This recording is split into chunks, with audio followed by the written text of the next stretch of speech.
ABP India news में हूँ आपके साथ मीनाक्षी। चलिए रुक करते हैं खबरों की ओर। जम्मू और कश्मीर से सुर्खियां। अमर अब्दुल्ला राजौरी में एक बार फिर सुर्खियों में छा गए। उन्होंने साफ तौर पर कहा कि जम्मू के नए मेडिकल कॉलेज में धार्मिक आधार पर सीटों का आवंटन नहीं किया जाएगा।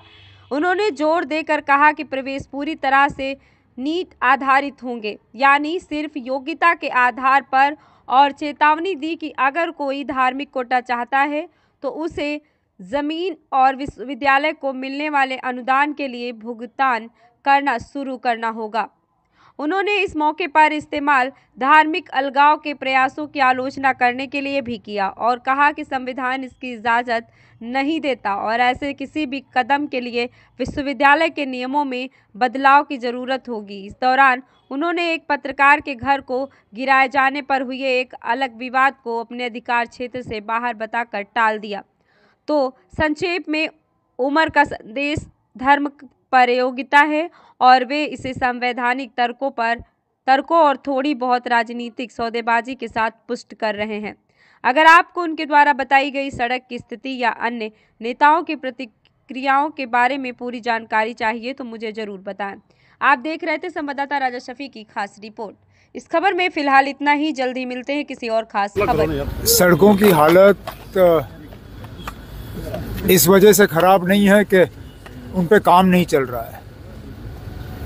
सड़कों की हालत थोड़ी खस्ता है क्योंकि वहाँ पे काम चल रहा है। रोड वाइडनिंग का प्रोजेक्ट है, 4 लेनिंग का प्रोजेक्ट है, टनलों का प्रोजेक्ट है। अब इसमें सिर्फ इतना है कि जहाँ टनल का काम चल रहा है वहाँ पे जो एग्जिस्टिंग रोड है कम से कम उसकी मेंटेनेंस होनी चाहिए। अब जो आज मैंने श्रीनगर से सुबह 6:30 बजे निकला हूँ, मुगल रोड से लेके बफलियाज से पूंछ से अब राजौरी, मैंने खुद सड़क का हाल देखा है। अब जो मैंने खुद जो आंखों देखा हाल है उसको मैं government of India Rajnath Singh साहब तक पहुंचा दूंगा, क्योंकि ये सारे बॉर्डर रोड्स की सड़कें हैं। मिनिस्ट्री ऑफ डिफेंस इनकी निगरानी करती है।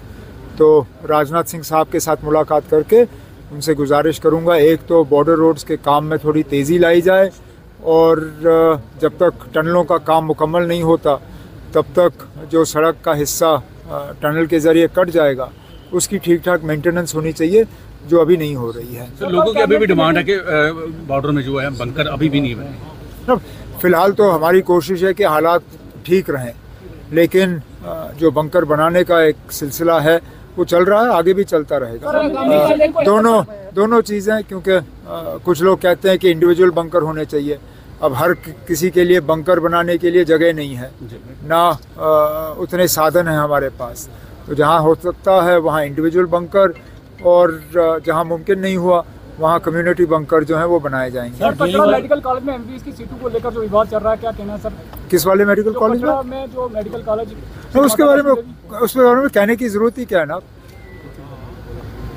जब उन्होंने यूनिवर्सिटी में मेडिकल कॉलेज बनाने का फैसला किया, ये जानते हुए किया कि मजहब के बुनियाद पे सीटों का बंटवारा नहीं हो सकता। उन्होंने नीट के इम्तिहान को जो है उसको मंजूरी दी। नीट के इम्तिहान में सिर्फ और सिर्फ काबिलियत देखी जाती है।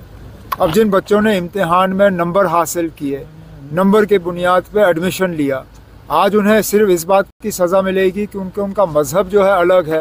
ये ना कानून इस बात की इजाज़त देती है, ना हमारा आइन इस बात की इजाज़त देती है, ना यूनिवर्सिटी की अपनी पॉलिसी।